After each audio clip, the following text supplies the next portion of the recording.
Welcome to another Stage Analysis video. It's Sunday the 11th of May 2025. Lots to get through as always at the weekend video. We're going to start off with the watchlist stocks this week. So TEM has come up a number of times in the watch list. Traded it a few times myself over the last 6 months or so. So it's just starting to make a little bit of a W bottom breakout, getting close back towards its potential stage 2 level as well potentially in the coming weeks if it continues to improve. So in the short term, we've had this little shakeout back above the 200-day moving average, back above the short-term 21-day and 50-day moving averages here on some stronger relative volume these last few days. If we go to a weekly chart of this, so you can see, we'll zoom in a bit because it's only hasn't been around for so long. You can see the stage 2 level currently all the way back up at the top up here at 89.44, but that is actually, I think that's 13 weeks behind. So we do it on a 13-week, a quarterly cycle with the stage 2 level. So as well as the distance from the 200-day moving average and the SATA score and some other metrics as well. So at the moment, you can see that level is going to actually drop off in the coming weeks. So from 1 week from now, it actually dropped down to 68.09. As we're obviously well above the 200-day moving average, etc. at this point. So it should drop down to this level in the coming weeks. So we come back into here, so that puts it somewhere around this kind of area. So we are getting close to that. We've pulled right back into the previous pivot point here. So we go to the lower time frame, 195-minute time frame here. You can see that in a little bit more detail. So contracting volume on the pullback, expanding volume as it broke out through this double bottom area here. So looking for a rebound from this level, start to push it back up and potentially start to move back towards the stage 2 level as well. We just had some potential tariff news to do with China and the USA. No details as yet, so we'll see how the market reacts to that tomorrow. At the moment, the weekend futures are up about 1% or so at the moment. So at the moment, it's being seen positively, but don't know how the market's going to react to that as yet. So we keep an eye. But let's go. What else we got? Come back.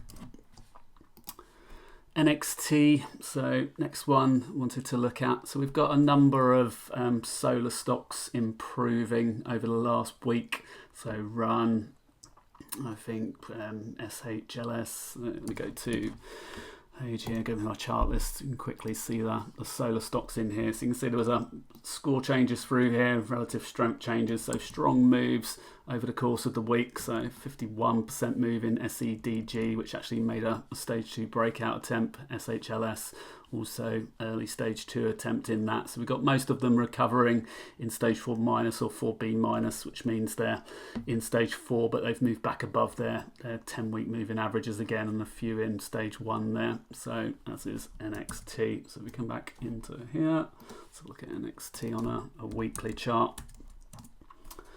See, just approaching the potential stage 2 level here around 48. So that's the current stage 2 level. So if we start to move up and through that, it would turn back to stage 2. You can see it's been stage 1 for the last 5 weeks here after a shakeout.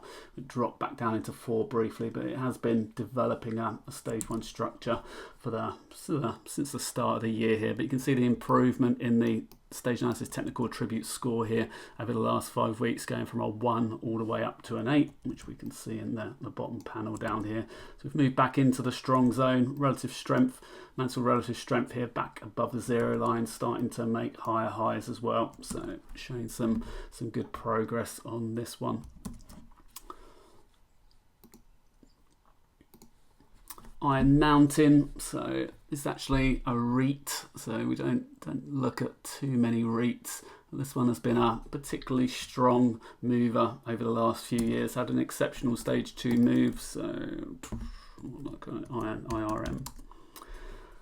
So you can see the previous stage 2 move started to break out through this area here, and then we had this exceptionally good stage 2 move held above its 30-week moving average and started to accelerate above the 10-week moving average before finally rolling over and starting to drop off into a stage 4 decline. So we're back in 4 minus position at the moment. You can see for the last 3 weeks, stage 4 minus. Technical attributes has improved to a neutral 5 of 10. From a 0 back at this point down here. So you can see the stage 2 level back here up at the 106 level at the moment. So we come back to the daily chart. So just sitting up around this area at the moment. You can see a little bit of tightening going on in here in the near term. We had that was the pause day announcement, started to break up through there, got back above the 180R level through here. So it's been holding in a short-term uptrend, still below the 200-day moving average, and obviously that stage 2 level. So again, we drop down to a half-day chart here. You can see again a little bit of a double bottom pattern like we've seen on many stocks over the course of the last few months here, but you can see the tightening, the volume dropping off on the intraday. So looking for a continuation popping up through that $100 level particularly there. So come back through here, but as I said, stage 2 level currently up in around the 106 area. That could change again. It's a bit of a V bottom type move, so it is shifting over time. So we got 1, 2, 8, 9, 10, 11, 12, 13 weeks back here. So at the moment we're just on this one. So in the coming weeks the level would drop down, but we've also got the 40-week moving average up here. So it would actually still stay in the same area because of the level of the 200-day moving average. So currently your stage 2 area is somewhere around this area. So looking for a move up into there, but has shown some really good short